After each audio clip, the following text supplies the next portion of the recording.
सतराव खाप से आए हुए मेरे बहुत ही सम्मानित पंचायती सरदारों, आपका यहाँ पहुंचने पर इस दुख की संकट की घड़ी में इस गांव की और 12 खाप की मदद करने के लिए आप सब चल के आए हैं, उसके लिए हम नतमस्तक होकर के आपका अभिनंदन करते हैं, स्वागत करते हैं और आशा करते हैं कि आपका आशीर्वाद, आपका मार्गदर्शन, आपका सहयोग हमें निरंतर इसी प्रकार से मिलता रहेगा। इसी उम्मीद के साथ आपका पुनः पुनः 17 खाप से आए हुए और दूसरी खापों से जो भी पंचायती सरदार आए हैं उन सबका मैं अभिनंदन करता हूं। अभी हमारे साथी जो एक पूर्व सैनिक हैं जिन्होंने अपनी सारे की सारी जिंदगी मां भारती के ऊपर न्यौछावर कर दी, दुख सुख सर्दी गर्मी भूख प्यास सब कुछ त्याग करके केवल एक ही इरादा लेके चले कि जहां मुझे मेरी जरूरत नहीं है, मुझे मेरी मां भारती की रक्षा की जरूरत है। उस भाई ने जो मार्मिक अपील किया सबके सामने, तो मैं तो निश्चित रूप से कहता हूं जब वो बोल रहे थे तो हमारा मन रो रहा था, आत्मा रो रही थी कि हमारे साथ ये हो तो क्या हो रहा है और इसके क्या परिणाम निकलेंगे। वो एक कहावत है कि भाई एक बनिया बैठा था और उसके 7 रुपए को कोई चुईया टपकी, मुस्सी टपकी तो वो रोने लग गया। उसका बेटा बोला वो रोए क्यों है, ऐसा क्यों हो गया? बोला 7 रुपए को मुस्सी टपकी, बिला मुस्सी टपी है, रेल तो नहीं टपी।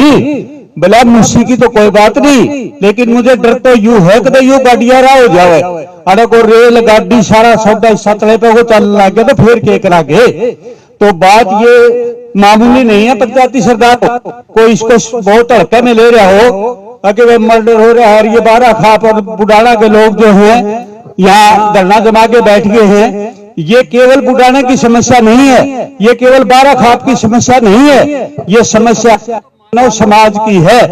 आज यहां हुआ है, कल कहीं और होगा। भाई ने बताया, स्पष्ट शब्दों में कहा कि एक 19 साल का बच्चा और एक 12-13 साल का बच्चा इतना जघन्य अपराध करता है तो उसको निश्चित रूप से कहीं न कहीं ट्रेनिंग, कोई न कोई उसके साथ गैंग, कोई न कोई उसको गाइड करने वाला, कोई न कोई उसका मार्गदर्शक तो होगा, उसका सलाहकार तो होगा कोई। तो या 13-14 साल का बच्चा इतना अपराध करने के लिए कोई तैयार हो सकता है? कोई मानता है हमारी आत्मा?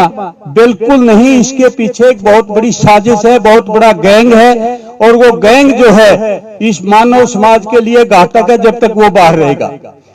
हम प्रशासन से कुछ नहीं मांगते, हमने कोई आर्थिक मदद नहीं मांगी, हमने प्रशासन से नौकरी नहीं मांगी, हमने प्रशासन से और सुविधा नहीं मांगी। हम तो केवल ये कह रहे हैं कि हमने न्याय दे दो।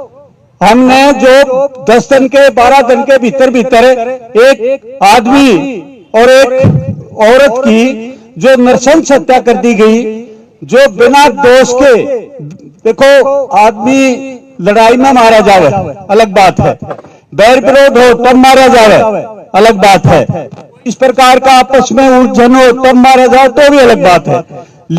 बेकसूर राह चलते आदमी को इतनी बेरहमी से कत्ल कर देता है कोई, तो ये कोई छोटा पाप नहीं है, ये तो जघन्यतम अपराध है। वो कहते ना रेयर से रेयरेस्ट केस है ये, जिस प्रकार से कोर्ट की भाषा में रेयरेस्ट केस है। और रेयरेस्ट केस वाले के हम तो ये कहते हैं कि ऐसे अपराधी को जो है नहीं फास्ट ट्रैक में कोर्ट के अंदर ये केस चला जाए। और इस धरने के माध्यम से, इस मंच के माध्यम से मैं ये कहता हूं कि इस प्रकार के अपराधियों को फास्ट ट्रैक कोर्ट के अंदर केस चला करके सख्त से सख्त सजा नहीं बल्कि फांसी की सजा हो, ताकि समाज में एक मैसेज जाए, एक संदेश जाए कि इस प्रकार के निरपराध आदमी को अगर चलते वक्त हम मारेंगे तो उसके परिणाम भी भुगतने पड़ेंगे। ये मैसेज जो है समाज में जाना चाहिए। हम ये नहीं कहते कि उनको कठोर सजा के उनको कल न ब्लाइंड मर्डर का नाम दे करके कोई मौके का जिस्मदीद गवाह ना दिखा करके, और एक ही बात कह रही है कोर्ट ने तो कि एक साक्ष्यों के अभाव में इनको बरी किया जाता है, तो फिर आप क्यों पुनर्कतरा में भाई?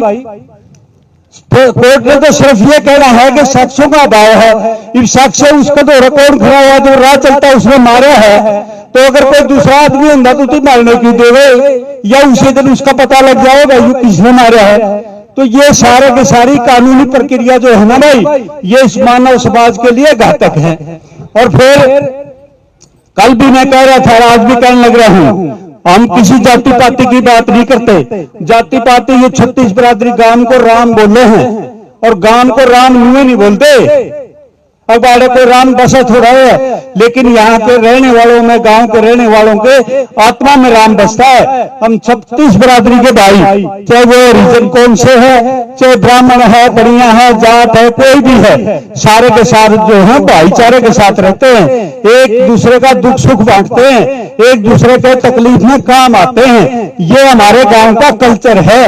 लेकिन हमारा संविधान जो सबके लिए एक है, गरीब और अमीर का कानून में कोई ऐसा प्रावधान नहीं है कि भाई गरीब के लिए और कानून और अमीर के लिए कोई और कानून, दलित के लिए और कानून और दमन के लिए कोई और कानून। ये हमारे संविधान में कभी भी कहीं भी नहीं लिखा हुआ है। संविधान सबका एक है, सबका एक ही कानून काम करता है, एक देश की सभी को बराबर सजा मिलती है। लेकिन यहाँ तो जो पॉलिसी है कुर्सी बचाने की और अपनी सरकार बचाने की, उसके माध्यम से संविधान के भी टुकड़े टुकड़े कर दिए।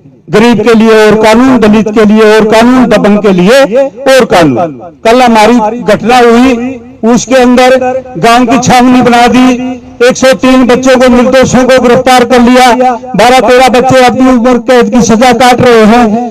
वहां भी कोई संदिग्ध नहीं था, सिर्फ झूठी गवाहियों के ऊपर और प्रशासन के ऊपर दबाव पड़ने का कारण सब कुछ हुआ।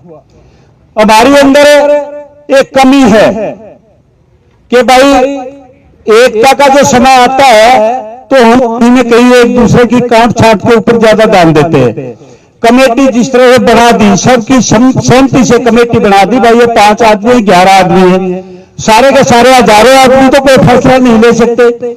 अब वो 5 आदमी जो फैसला लेते हैं या 11 आदमी जो फैसला लेते हैं, वो हम सबका फैसला होता है, क्योंकि हमने उनको चुन के भेज रखा है। लेकिन यहाँ तो उल्टा काम हुआ है, कमेटी कुछ कर लिया है, अलग अलग मीटिंग शुरू हो जाए, यूं के कह मेरे यार, यूं के कहे भैया के कहे वो के कहे। जब वो सियाने आदमी, तो मैं एक बात कहता हूँ, आपसे हाथ जोड़ के अपील करता हूँ सभी बुजुर्गों, नौजवानों से, मातृशक्ति से, भाई जो कमेटी निर्णय लेना वो हमारे लिए भगवान का आदेश होना चाहिए। वो अच्छा ले माड़ा ले सोच समझ के ही निर्णय लेंगे और उसका हमने अक्षर से पालन करना चाहिए। न्यूनी कि उसके अंदर कहीं भी अमीन मेख निकाला तो मिलेगी कामयाबी।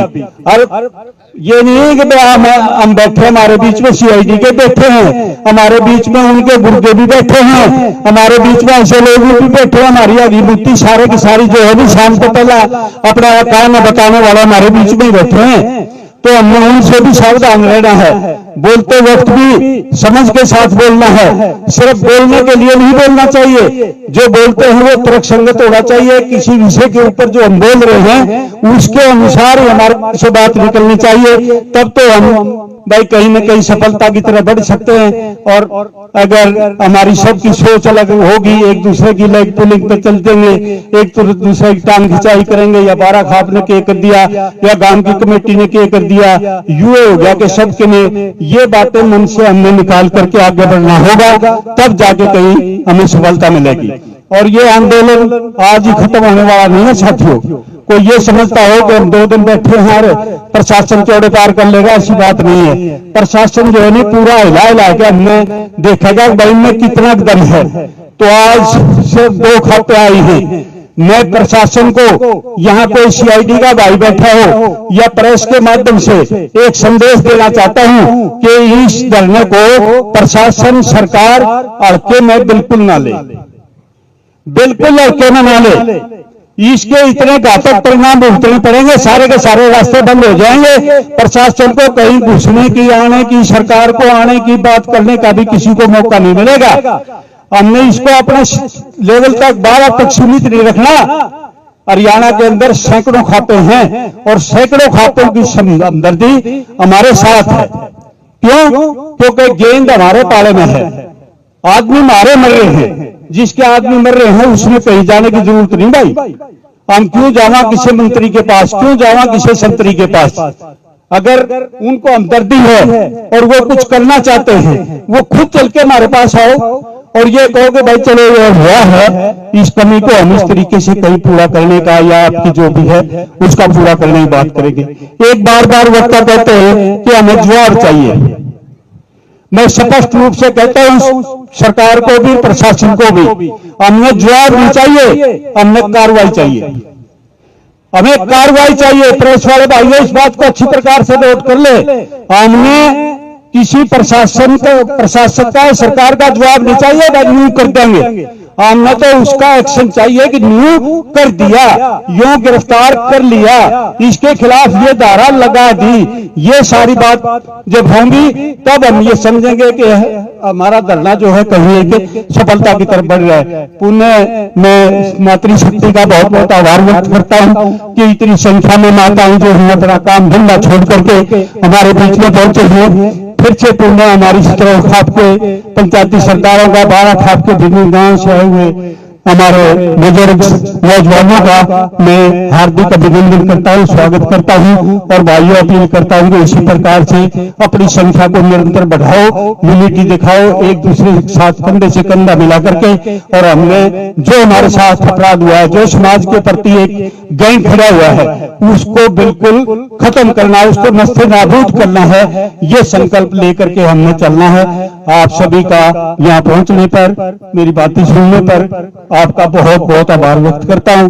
कोई अनावश्यक बात निकल गई हो या मेरी बात से किसी को कोई पिंच हुई हो तो उसके लिए क्षमा चाहता हूं। आपका पुनः पुनः मातृशक्ति का भी और सभी पंचायती सरकारों का पुनः पुनः बहुत बहुत आभार, धन्यवाद, जय हिंद।